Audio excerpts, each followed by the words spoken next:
Hey, welcome back. As far back as I can remember, every single year of my life has been marked by some completely obsessive phase.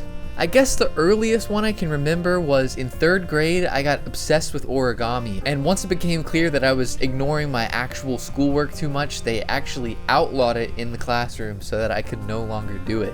After that, in 4th grade, I wanted to be a writer. In 5th grade, an actor. In grade 6, a musician. 7th grade was the beginning of one of my longest phases, my parkour phase. In 8th grade, I was obsessed with drawing.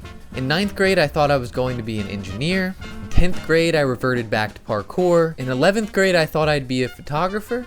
My senior year of high school, I started making movies. Freshman year of college, I was back to trying to be a musician. In my sophomore year, I delved into film photography. Junior year, I randomly had a skateboarding phase. Senior year, I went back to drawing and music, and then I graduated and started working in the film industry. Which brings us to December of 2022 when I started flying FPV. And the entire time, the question I've been asking myself is this a phase?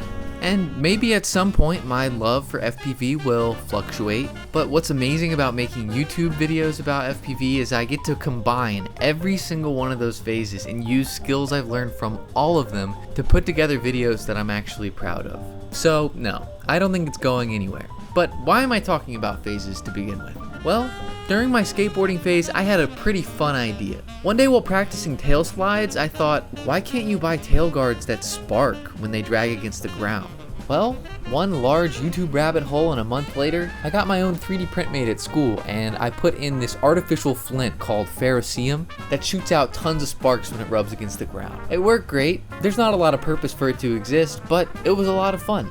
And just the other day while practicing skids with my FPV drone, I thought, hold on, why don't I do that with custom arm guards? So I downloaded Fusion 360 for the first time in a long time and watched a couple of awesome tutorials. And quickly things started to take shape. So I sent over my design to Finley. We met up at Chatsworth Park for my last video and he handed over my custom arm guards. Now the way it works is it's actually just a normal Volador arm guard. More specifically, it looks a lot like the arm guards that came with the Volador V1 because the TPU actually wraps around the entirety of the arm. And on the flat end of the arm guard, I have a hole at a 30 to 35 degree angle, I believe. And this is where the ferrocerium rods would go. I don't actually know if I'm pronouncing that right. There's so many extra R's that I didn't know about. Ferrocerium.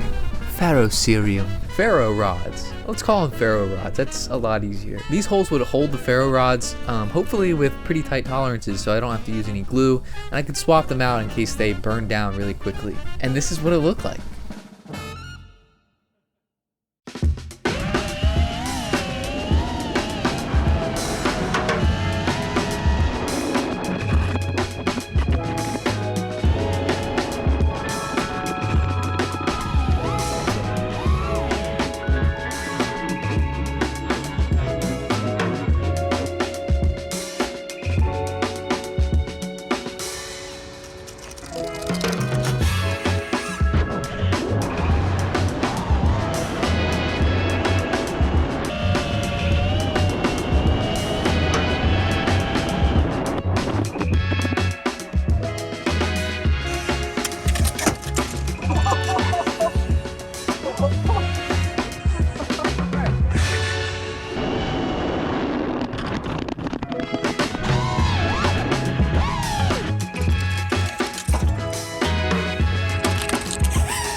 It worked so well, and it actually still works. Like, I didn't break it, which is not what I expected. I expected it would be a single-use thing, but no, my design did exactly what I wanted it to, and it still could, which is super cool. Unfortunately, I do live in the particularly flammable state of California, so I'm not going to be doing too much more with these. It was just a fun little experiment, and I think I should probably say don't try this at home. I had several visual observers and a fire extinguisher on standby, so this is really something you don't want to take lightly. But it was really cool seeing that I might actually be able to make my own 3D print designs, because it's actually not only a fun process, but it's not too hard. So I'm probably going to do more of that in the future. But for now, that's the whole video. So let me know what you thought in the comments below. Oh, also thanks Finley for the follow cam and risking all your stuff blasting under my van.